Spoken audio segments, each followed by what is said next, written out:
Halo teman-teman, ketemu lagi di Mas Aryo Channel, terus belajar terus tumbuh. Seperti biasanya di channel ini kita akan selalu membahas seputar dunia dagang, toko plastik, toko sembako, minimarket, dan lain-lainnya. Tapi tentu saja dengan singkat, padat, dan sederhana supaya mudah dimengerti teman-teman.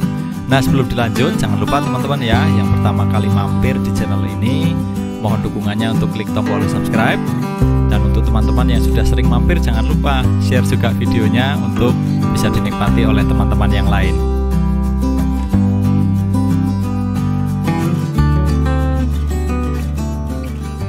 Kali ini teman-teman kita mau ngobrolin tentang kenapa sih ada harga grosir dan eceran. Kenapa harus dibeda-bedakan gitu ya. Kenapa nggak jadi satu aja.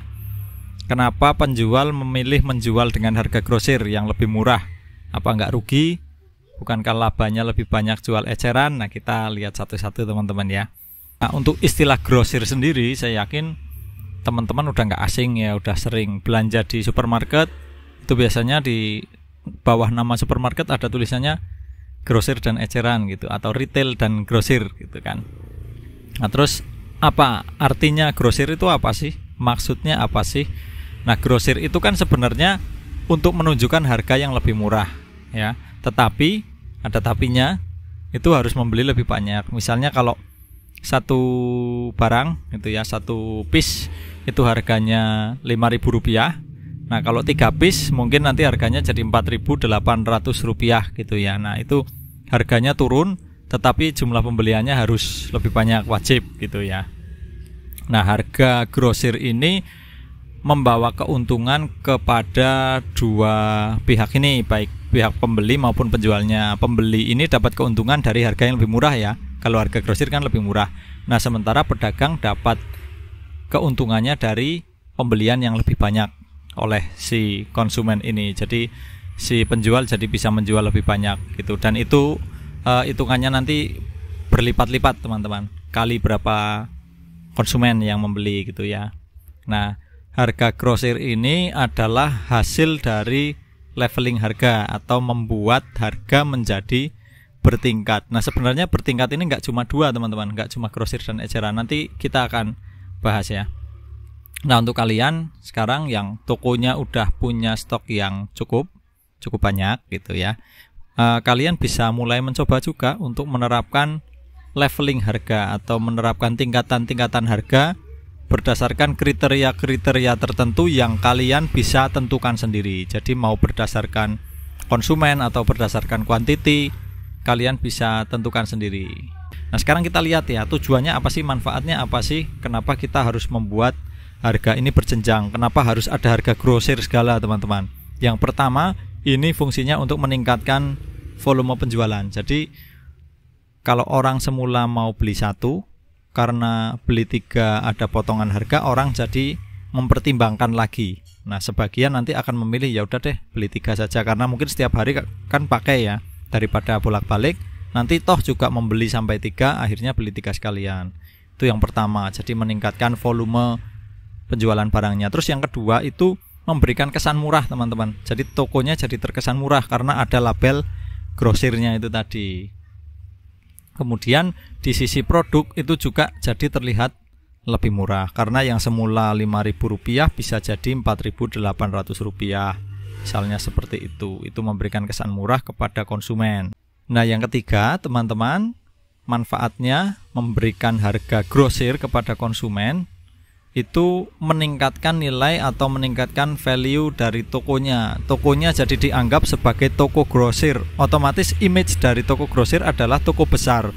Nah, jadi kalau kalian tokonya ingin cepat berkembang istilahnya ya, cepat dianggap toko besar, tidak hanya sekedar toko eceran saja, kalian bisa mulai menerapkan leveling harga ini gitu. Jadi nanti kalian bisa buat harga yang berjenjang, tidak hanya 2. Sekali lagi, nanti di terakhir ini kita akan bahas ada berapa saja sih level harga gitu ya. Kita bahas sekarang manfaatnya dulu, yaitu selain meningkatkan nilai toko tadi, jadi terlihat tokonya toko grosir, toko besar gitu. Kemudian yang terakhir, pada akhirnya bermuaranya adalah kalau volume penjualannya udah naik, kemudian image tokonya juga sudah naik, terus kemudian ada kesan murah sehingga orang semakin banyak membeli, akhirnya adalah meningkatkan omset penjualan, dan itu yang ditunggu-tunggu oleh semua pedagang kan teman-teman ya, termasuk kita semua teman-teman. Nah sekarang kita lihat contohnya ya, leveling itu seperti tadi saya sampaikan, nggak hanya 2, nggak hanya grosir dan eceran,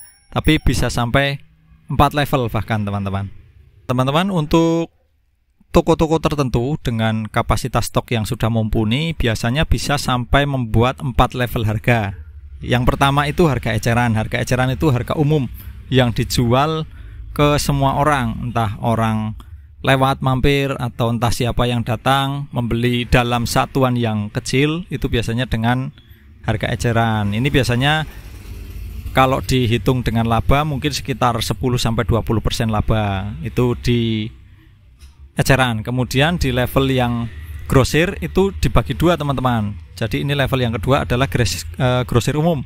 Grosir umum itu pembelinya sama dengan eceran, entah siapa gitu. Orang lewat juga boleh, yang penting membeli dalam kuantiti tertentu. Seperti tadi kalau di supermarket itu beli 3 ada potongan harga. Kalau 1 5.000, beli 3 per satunya jadi 4.800 tadi contohnya seperti itu ya. Nah itu grosir umum teman-teman, berlaku umum untuk siapapun gitu ya. Nah itu biasanya potongannya hanya sedikit ya, kalau 5.000 ke 4.800 kan hanya Rp200 teman-teman ya, tapi itu sudah cukup merangsang pembeli untuk membeli lebih banyak. Nah itu kalau untuk grosir umum. Kalau tadi eceran misal ambil labanya adalah 10-20%, ini contoh aja ya, jadi contoh aja. Jadi nanti kalau di grosir umum berarti ambil labanya hanya sekitar 8-10%, kisarannya begitu. Jadi lebih murah dari eceran sedikit. Nah terus di bawahnya grosir umum itu ada grosir langganan teman-teman. Nah ini untuk para pelanggan kita sudah mulai membedakan bukan hanya dari kuantiti pembeliannya, tetapi juga dari siapa yang beli gitu, dari konsumennya. Siapa yang beli? Kalau pembelinya ini langganan, sudah setiap hari datang, kemudian dia loyal. Nah ini sebagai penghargaan kita ke pelanggan tersebut, nggak apa-apalah kita kasih diskon dia lebih, kita kasih dia harga lebih murah. Nah ini namanya grosir langganan. Ini keuntungannya bisa 5-8%. Kalau grosir umum tadi 8-10%, kita masih bisa turunin sedikit lagi. Jadi labanya kita ambil cuman ya sekitar 5%, 6%, 7% gitu ya. Nah kemudian masih ada lagi, itu berarti sudah 3 ya. Nah yang keempat ini biasanya untuk toko-toko yang memang sudah besar, yang sudah stratanya agen atau sudah bisa menyuplai ke toko-toko lain yang lebih kecil. Nah ini biasanya ada harga untuk kulakan atau harga untuk dijual lagi. Nah ini untuk harga dijual lagi biasanya labanya lebih tipis memang teman-teman, tetapi kuantitinya nanti akan jauh lebih banyak lagi. Kalau labanya itu kalau kita ambil contoh sekitar 3-5% saja teman-teman. Jadi memang tipis sekali, 3% itu nggak seberapa ya. Kalau harga barangnya adalah 10.000 misalnya, 3% itu hanya Rp300 teman-teman. Nah tetapi karena ini adalah level yang paling murah harganya gitu ya, untuk para pedagang lain otomatis selain mereka ambilnya kontinu karena mereka juga pedagang akan dijual lagi, yang kedua adalah mereka akan mengambil dalam jumlah yang cukup banyak. Kalaupun tidak banyak tidak apa-apa karena kontinu. Nah kemudian yang ketiga, ini adalah tanggung jawab kita untuk supaya si pembeli ini karena mau dijual lagi, supaya dia masih bisa jual dengan harga pasaran teman-teman. Jadi mereka nanti jualnya nggak ketinggian dan mereka pada akhirnya akan terus kembali ke tempat kita, akan belanja lagi ke tempat kita.